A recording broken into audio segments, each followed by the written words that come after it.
This movie has inspired countless students, a classic film for getting into top universities. Right now it has over 480,000 ratings on IMDb, and a strong 7.3 score. Some people even say, if they only had 1% battery left, they'd still make sure to finish watching it. Today we're going to check out this inspiring true story, Flying Colors. The story begins with our main character, Sayaka, who grows up in a family where boys are preferred over girls. Her dad is completely focused on her younger brother, hoping the son will fulfill the life dreams he couldn't achieve himself. As a result, Sayaka and her sister get ignored. Thankfully, Sayaka has a loving mom. When Sayaka is little, she's shy, gets bullied, and starts to hate school. Her mom immediately transfers her to a different school. This new school is an all-girls school where, even if you don't study, you can easily move on to university. Sayaka's mom believes that happiness and mental well-being are more important than grades. But as soon as Sayaka steps into the classroom,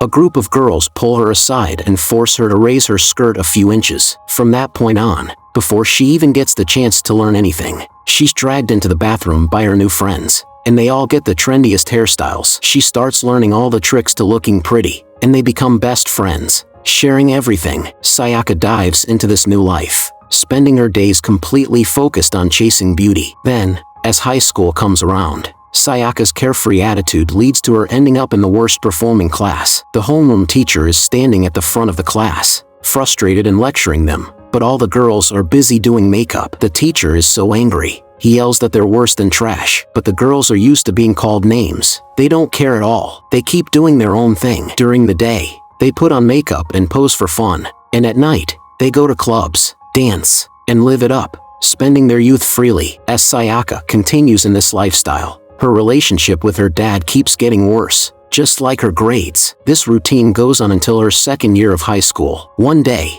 the homeroom teacher finds a pack of cigarettes in Sayaka's bag. Even though he's already lost hope for this group of students, smoking crosses the line. He sends Sayaka to the principal's office. The principal demands she tells him who else was smoking with her. If she doesn't, she's getting expelled. But Sayaka refuses to rat out her friends, no matter what. Her mom rushes to the school and apologizes to the principal immediately. She admits that smoking is wrong, but she still respects her daughter for standing by her friends. In the end, Sayaka is suspended from school, and she can no longer directly advance to university from her all-girls high school. But Sayaka doesn't care at all. She doesn't really have anything she wants to do with her life anyway, and she figures her life is just going to be like this. However, her mother tells her that her life is far from over. She can still attend cram school and get into another university. With that, her mom hands her a flyer. At that moment, Sayaka doesn't know that she's about to meet the teacher who will change her life. When Sayaka first shows up at the cram school, her mature appearance startles the teacher,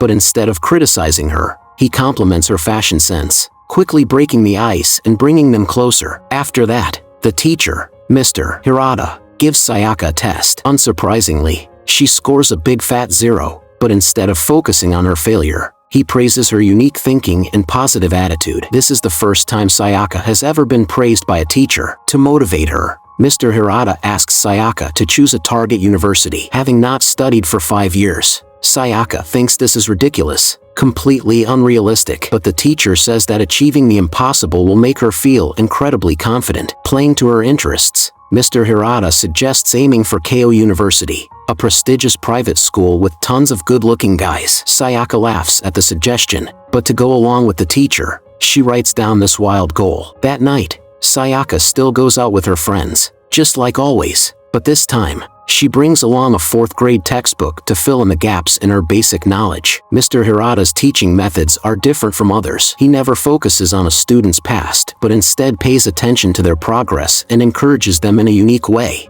Under Mr. Hirata's patient guidance, the students' enthusiasm for studying keeps growing. After some time, Mr. Hirata gives Sayaka another test. This time, she scores 5 points. The teacher is thrilled with her progress. However, Mr. Hirata also notices that Sayaka knows nothing about social studies, not even how to tell north, south, east, and west apart. Back at home, Sayaka asks her younger sister, who's still in elementary school, for help. Their father sees this and gets really angry. He's convinced that Sayaka will never get into college and declares that he won't pay another penny for her tutoring. But her mother has a completely different attitude. She can clearly see the change in her daughter's determination and offers to use her own salary to fully support her. The father ignores this, though, and when his son returns home, he takes him out for barbecue, leaving Sayaka feeling bitter about the favoritism. In her frustration, Sayaka grabs a pair of scissors and cuts up her brother's baseball glove. The next morning, Sayaka arrives early at the cram school. Mr. Hirata praises her for working so hard, but Sayaka explains that she's doing it to prove herself to her father. She mentions that her father only leaves 1/10 of his salary for her, her mother, and her sister to live on, while he's willing to spend any amount of money on her brother. Mr. Hirata is momentarily speechless, unsure how to comfort her. Just then, the noise in the hallway breaks the silence. It turns out another troubled student has been brought in. His name is Suzuki, and he comes from a family where 3 generations have all been lawyers. His father is extremely strict with him, and Suzuki uses video games to escape from studying. Suzuki's mom often says that as long as he puts his mind to something, he can achieve anything. But Mr. Hirata thinks there's a problem with that mindset. So while watching Suzuki play video games, Mr. Hirata compliments his skills. Suzuki admits that he's playing just to get back at his father. After thinking for a moment, Mr. Hirata suddenly comes up with an idea and tells Suzuki about a much better way to get revenge. Suzuki, surprisingly, quiets down and starts reading a book. Sayaka is amazed by Mr. Hirata's magic, but the teacher just smiles and says he simply used his knowledge to offer Suzuki an alternative suggestion. Now, Sayaka has completed her elementary school-level courses, and Mr. Hirata sets up a new study plan for her, including subjects like English, essay writing, and Japanese history, all required for the Keio University entrance exam. However, Sayaka feels that if she follows the plan, she won't be able to go out and have fun during the summer. So Mr. Hirata customizes a game for her. If Sayaka doesn't finish her study plan, she'll face small punishments. For example, the teacher will quiz her on present tense English grammar, and if she can't answer before the timer runs out, she has to take off her false eyelashes as a penalty. If she answers correctly next time, she can put them back on. Mr. Hirata also promises Sayaka that if she can complete all the junior high school English material over the summer, he'll show her a picture of himself with long hair from when he was younger. Fired up by the challenge, Sayaka gets to work. Even when she's out with her friends, she doesn't stop studying. One evening, as she's riding her bike, repeating vocabulary words to herself under the sunset,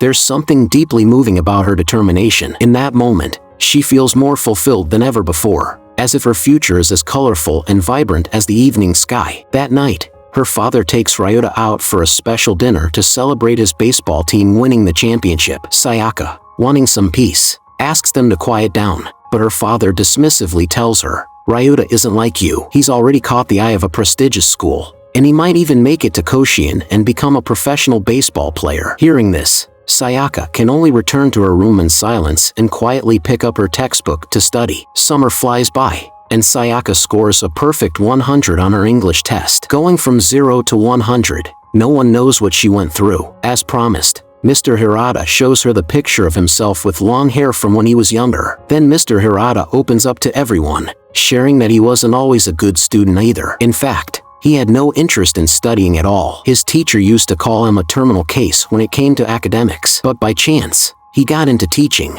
and seeing how kids make progress through his different teaching methods fills him with a sense of accomplishment. In fact, the school president was so impressed with Mr. Hirata's dedication that he went to the bank, took out a loan, and remodeled the classroom into what it is today. So to repay the president and to achieve his own dreams, Mr. Hirata feels he must deliver results. As her suspension ends, Sayaka finally returns to school, but all the late nights spent studying have left her so exhausted that she starts dozing off in class. Noticing this, her teacher mocks her, saying, "If you keep this up, you won't even be qualified to clean the university bathrooms." To the teacher's surprise, Sayaka not only declares she's aiming for university, but that she's determined to get into Keio University, one of the best in the country. Sayaka, both angry and hurt, marches up to the front of the class and boldly declares her dreams to everyone who has judged her based on her appearance. Even though she makes this passionate declaration, Sayaka still struggles with basic knowledge,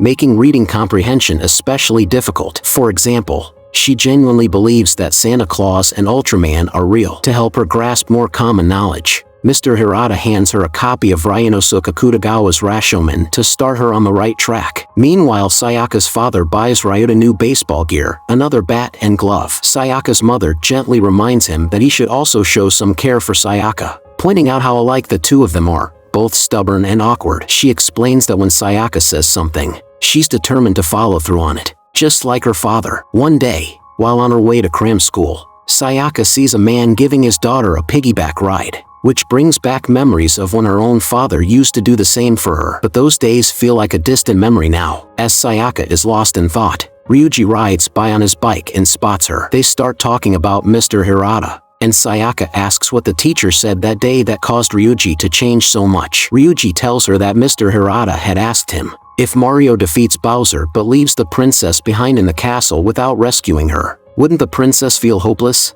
Sayaka is curious, and Ryuji explains that Mr. Hirata always finds ways to connect with his students, preparing conversation topics based on their interests, and is constantly learning new things himself. Ryuji imagines the teacher probably doesn't get much sleep at night because he works so hard. He's grateful for Mr. Hirata's dedication, but he's even more thankful for Sayaka's friendship. The two ride their bikes together to the cram school, but when they arrive, they see Sayaka's teacher dragging Mr. Hirata into a restaurant. Inside, the teacher confronts Mr. Hirata, telling him that he shouldn't be encouraging students like Sayaka to take university entrance exams. The teacher insists that someone like Sayaka, who is at the bottom of the class, could never turn things around and become a top student, saying, "Some students just aren't capable." But Mr. Hirata firmly responds, "There are no incapable students, only incapable teachers." But the teacher isn't fazed, thinking that no matter how nice Mr. Hirata's words sound, it's all just for money in the end. At that moment,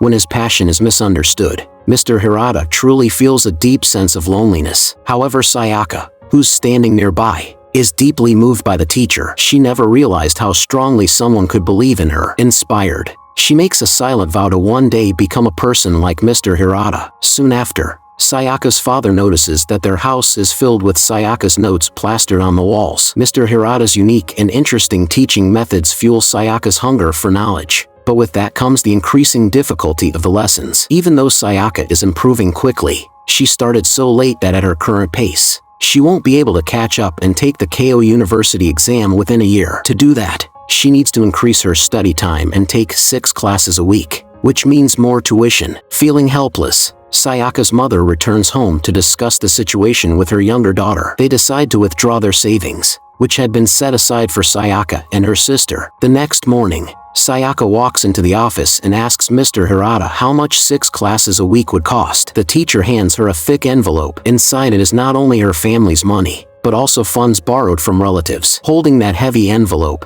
Sayaka feels the weight of her mother's dedication, and tears well up in her eyes. What Sayaka doesn't realize is that when someone goes all out to achieve their dreams, they emit a kind of magnetic energy that draws others in. That night, Sayaka, like usual, is juggling both hanging out with her friends and studying. But afterward, her friends suddenly pull her aside, saying they have something to tell her. Sayaka worries that she's going to be distanced from them. To her surprise, her friends have noticed how hard she's been working, and they tell her that they won't distract her anymore because they want to set goals for their own futures and find their own paths. That, Sayaka realizes, is true friendship, not just spending time together, but growing alongside one another. Time flies, and before she knows it, spring of her senior year arrives. Thanks to her tireless efforts, Sayaka's literary skills have improved significantly. The next challenge ahead is writing essays, which are much harder. Literature is only the foundation. Writing a good essay means staying informed about current events and developing your own opinions on them.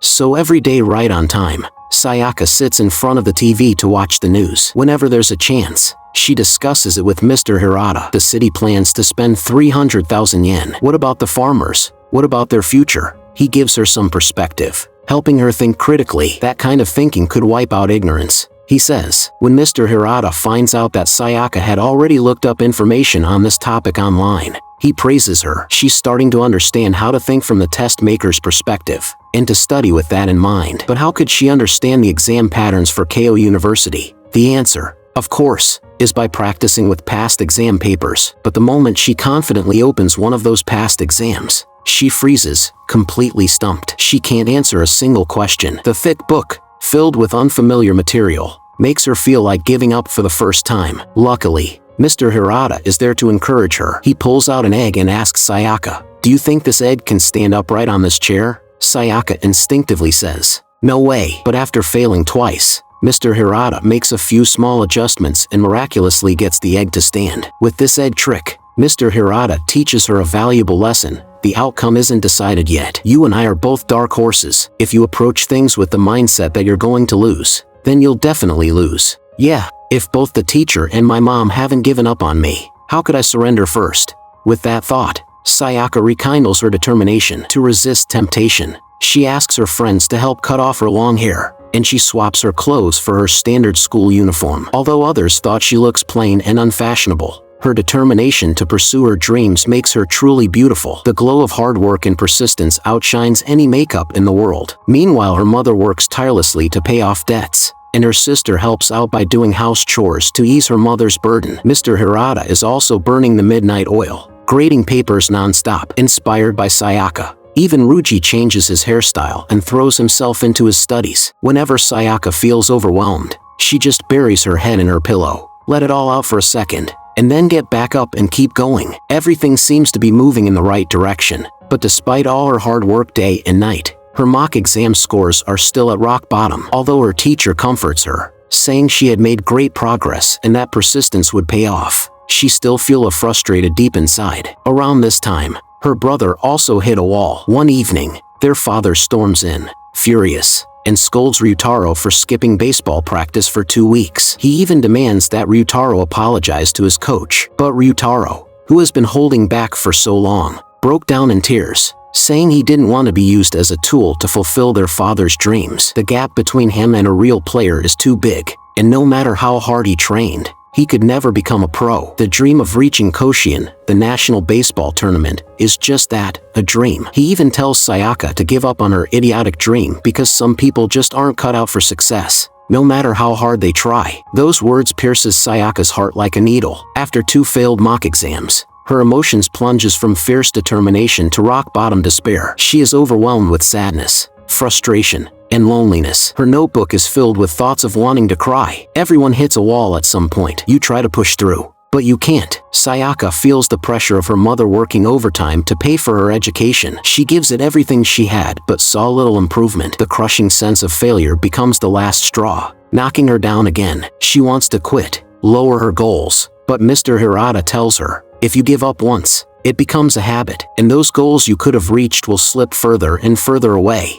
The streets are bustling with life, but Sayaka feels nothing but coldness inside. After finishing grading assignments, Mr. Hirata stares out the window at the pouring rain, lost in thought, wondering if he is being too harsh on his students. Meanwhile, Sayaka is braving the rain, heading to her mom's workplace, crying and apologizing over and over again. When they get home, her mom wraps a blanket around her and says, "If you're too tired, it's okay to give up. You've already worked so hard." Sayaka doesn't understand why her mom is always so gentle with her. Her mom explains that when Sayaka was a baby, she cried all the time, keeping her up all night. She was completely exhausted, both physically and emotionally. Her father was always busy with work, trying to start his own business, so he was never home. One day, when Sayaka wouldn't stop crying, her mom snapped and yelled at her. Her mom pauses, then Sayaka asks, "Why did you marry someone like Dad?" Her mom replies, "Don't be fooled by how he seems. Your dad is actually a kind man. When he sees someone in trouble, he helps them without thinking twice. He even had a dream of getting into Keio University, and after that,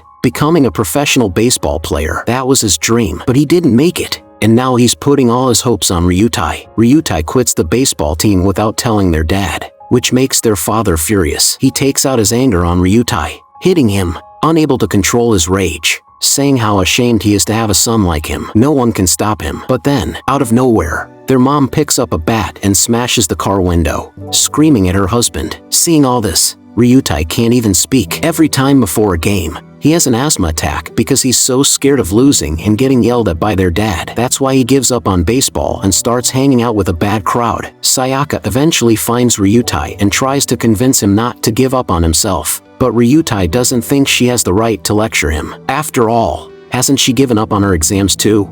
When Sayaka gets home, she immediately asks her mom if they can visit Keio University. She says, "I believe that people who once had dreams never really want to give up. They just get scared of failure when things get tough and choose to run away. They might put those dreams aside for a while, lost in confusion, and eventually, those dreams get buried deep under the dust of everyday life. Maybe seeing that dream up close is the best thing I can do." Sayaka's mom takes her to Keio University, and they both experience the unique, studious atmosphere of the campus. They notice how the students carry themselves with confidence, and little by little, Sayaka starts to rebuild her own belief in herself. She slowly regains her confidence. Before they leave, her mom asks if she wants to take a picture to remember this day. But Sayaka smiles and tells her, "I want to wait until I get accepted in the spring to take that photo." After leaving Keio, Sayaka rushes straight back to her cram school, surprising Mr. Hirata, who's still working late. Sayaka tells him she's figured it out. Life is full of obstacles and challenges. The best way to deal with them isn't to run away, but to face them head on, no matter how hard it is.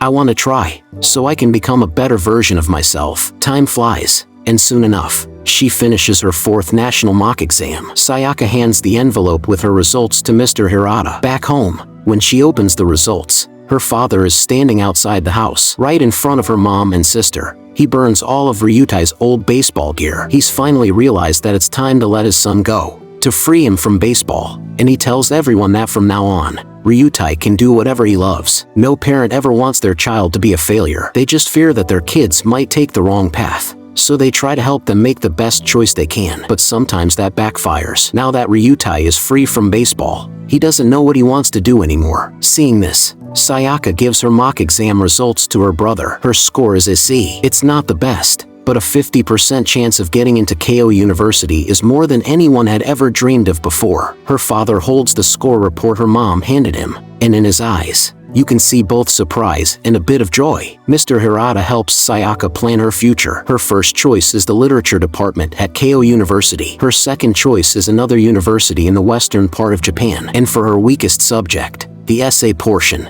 which weighs heavily in the comprehensive policy department at Keio, she marks that as a backup option. Even though her current score is a C, with several months left until the actual exam, it's still too early to know what the outcome will be. When someone is deeply focused on one task, they enter a state called flow. In that state, time seems to fly by. Before Sayaka realizes it, the exam day for the literature department at Keio University arrives. Unfortunately, the weather is against her. It's snowing heavily, and the subway to the test center stops running. But Sayaka refuses to give up. Even if she has to walk, she's determined to get to the exam. Then out of nowhere, her dad shows up, saying he's already put on snow tires and is ready to drive her to the test. Sayaka has never ridden in her dad's car before, despite being quite grown up. As they drive, her dad reassures her that he'll take care of her tuition fees and admits that he was wrong all along. He tells Sayaka how she helped him realize just how incredible her mom really is. Just as he finishes talking, he suddenly stops the car. Sayaka thinks for a moment that he might be angry and planning to leave her stranded, but instead, he grabs a shovel and says, "We've still got time. We'll make it." He gets out to help an elderly couple who are stuck in the snow. After that, they make it to the test center right on time. Before going inside, Sayaka quietly whispers a small thank you to her dad, then heads in to take her exam. Meanwhile, Ryutai finds their dad working on a car and apologizes for not being able to fulfill his father's dream, but he also thanks him for all the times they played baseball together. Then, he puts on some gloves and starts helping his dad fix the car. Sometime later, Sayaka sits at her computer, entering her student ID on the website to check her test results. Holding her breath, she clicks confirm, and just like that, her efforts pay off. She passes the first round. Even if she doesn't get into Keio, this means she still has a shot at a prestigious university in the West. On that same day, Rinji, who should have been taking an exam, shows up at the cram school to celebrate with Sayaka. He has also changed his college plans. A few days earlier, he witnessed someone come to his home to thank his father for helping clear their name. If it weren't for his dad, that person's life would have been ruined. That moment inspires Rinji to aim for his father's alma mater, Nagoya University, and to become an even better lawyer than his dad. On the last day of class at the cram school, Sayaka asks teacher Hirata to hold a graduation ceremony for him. He gives the teacher a thank you letter, and the teacher hands him a jar of good luck coffee for the exam. On exam day, Mr. Hirata opens the letter in front of the temple and goes inside to pray for Sayaka. Meanwhile, Sayaka sits in a corner of the exam room, drinking the coffee the teacher gave him. Just as he finishes writing his name on the exam paper, he suddenly feels a storm brewing in his stomach, like a volcano about to erupt. He realizes it's probably because of the coffee. With no other option, he has to keep running to the bathroom with the proctor's help. Time flies as he goes back and forth, and Sayaka becomes more and more anxious, repeating to herself, "It's okay." After the exam, Sayaka returns to her hotel feeling dejected. Today was supposed to be his strong suit, English and history, but she doesn't do well at all. Her mood drops to rock bottom, and when she receives a call from his mother offering encouragement, she doesn't know how to respond. She can only say she'll bring home some local specialties after the exam, then tries to calm down by turning on his desk lamp and reading a book, reflecting on her regrets. Since she can't change the past, she decides to focus on working hard for the future. The next day, Sayaka faces the final exam for Keio University's Faculty of Policy Management. While answering the questions, her mind keeps revisiting the old teacher's guidance on the essay section he struggles with. She strictly follows the writing principles of viewing problems from different angles, as taught by her teacher. She also recalls what Mr. Hirata said to the homeroom teacher, "Anyone who dares to take it down." On the day the results for Keio University's Faculty of Literature are announced, Suzu rushes to the cram school early to wait for the news. But Sayaka calls to say, "Sorry, teacher, I didn't get in." Although Mr. Hirata reassures her that it's okay and there's still hope for the Faculty of Policy Management, they don't have high expectations because the essay score is a significant part of the evaluation and Sayaka isn't strong in that area. The club president feels that it's already impressive for a student who was previously at the bottom to get into a school in the West. Mr. Hirata also says he'll do his best to help her accept the result positively. With all the exams over, Sayaka and her friends gather again, finally free from the pressure. She can play without any reservations. Meanwhile, Mr. Hirata writes a letter of comfort for Sayaka in her office. The next morning, Sayaka says goodbye to her friends and goes home. She checks the results again and, upon seeing them, rides her bike as fast as he can to the cram school. When her father hears the news, he excitedly hugs his mother. Of course, not everyone gets into Nagoya University. Suzu's name doesn't appear on the admission list at the entrance, but he's determined not to give up and plans to try again next year. Sayaka encourages him, saying he mustn't lose hope. The homeroom teacher fulfills his promise. Although he doesn't do a full naked handstand or run around the school, he still stands on the playground with his whole body pixelated. Before heading off to university, Sayaka stares blankly at old photos. Her mother tells his father that Sayaka is leaving. His father, however, keeps his head down, unable to look his daughter in the eye, and simply says, At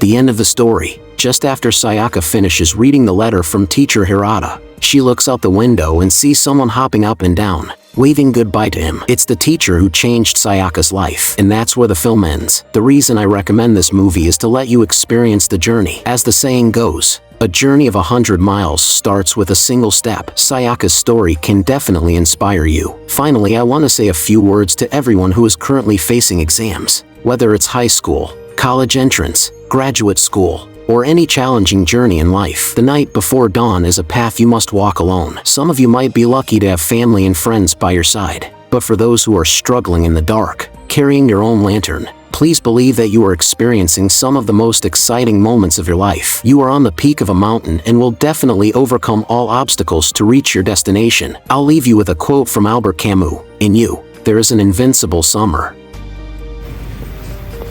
意志のあるところに道は開ける。